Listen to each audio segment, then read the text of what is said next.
Guys, आज के video में हम बाबा साहेब डॉक्टर भीमराव अंबेडकर जी द्वारा लिखित पुस्तक जाति का विनाश पढ़ने वाले हैं, जिसका 7वां शीर्षक है समाज विरोधी भावना जाति व्यवस्था का सबसे निकृष्टतम लक्षण है।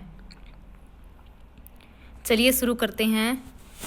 हिंदू प्राय किसी गिरोह या समूह के अलग थलग रहने और दूसरों से दूरी बरतने की शिकायत करते हैं और उन पर समाज विरोधी भावना न रखने का लांछन लगाते हैं, लेकिन वे आराम से भुला देते हैं कि यह समाज विरोधी भावना उनकी अपनी जाति व्यवस्था का निकृष्टतम लक्षण है। एक जाति दूसरी जाति के खिलाफ नफरत भरे गीत वैसे ही गाती है जैसे पिछले युद्ध के दिनों में जर्मन अंग्रेजों के खिलाफ नफरत भरे गीत गाते थे।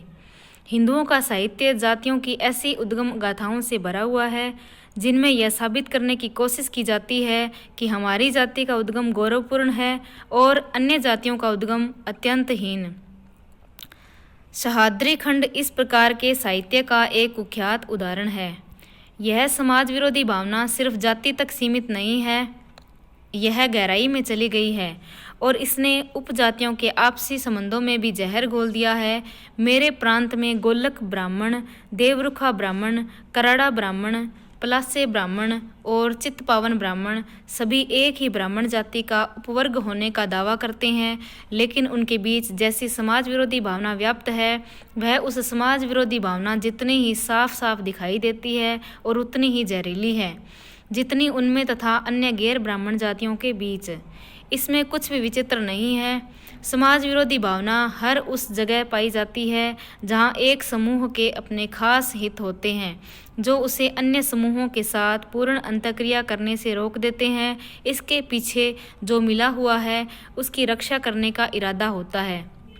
यह समाज विरोधी भावना अपने हितों की रक्षा करने की यह भावना विभिन्न जातियों के एक दूसरे से बिलगाव में जितने स्पष्ट रूप से प्रकट होती है उतने ही स्पष्ट रूप से राष्ट्रों के बीच एक दूसरे के बिलगाव में।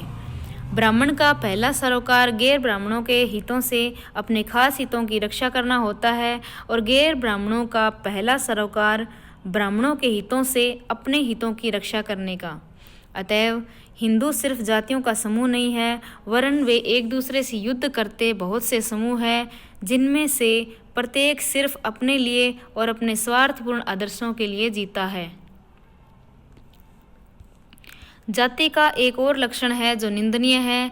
आज के अंग्रेजों के पूर्वज वार्स ऑफ रोजेज और क्रोमवेलियन युद्धों में या तो इस पक्ष की ओर से या उस पक्ष की ओर से लड़े थे, लेकिन जो इस पक्ष से लड़े थे उनके वंशधर विरोधी पक्ष की ओर से लड़ने वालों के वंशधरों के खिलाफ किसी प्रकार का शत्रुभाव और किसी प्रकार का गुस्सा नहीं रखते।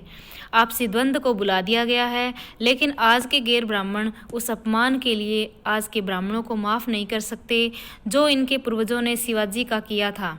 आज के कायस्थ उस कलंक के लिए आज के ब्राह्मणों को माफ़ नहीं करते जो इनके पूर्वजों ने अपने पूर्वजों पर लगाए थे। यह फ़र्क कहाँ से आया है? स्पष्टतः जाति व्यवस्था से। जाति और जाति चेतना के बने रहने से जातियों के बीच अतीत के द्वंद्वों की स्मृति हरी बनी रहती है और जातियों को एकजुट होने से रोकती है। तो आज के लिए इतना ही। अगले टॉपिक में हम पढ़ने वाले हैं जाति आदिम जनजातियों की उन्नति और समावेशीकरण को रोकती है। तब तक के लिए थैंक यू। जय हिंद, जय भारत।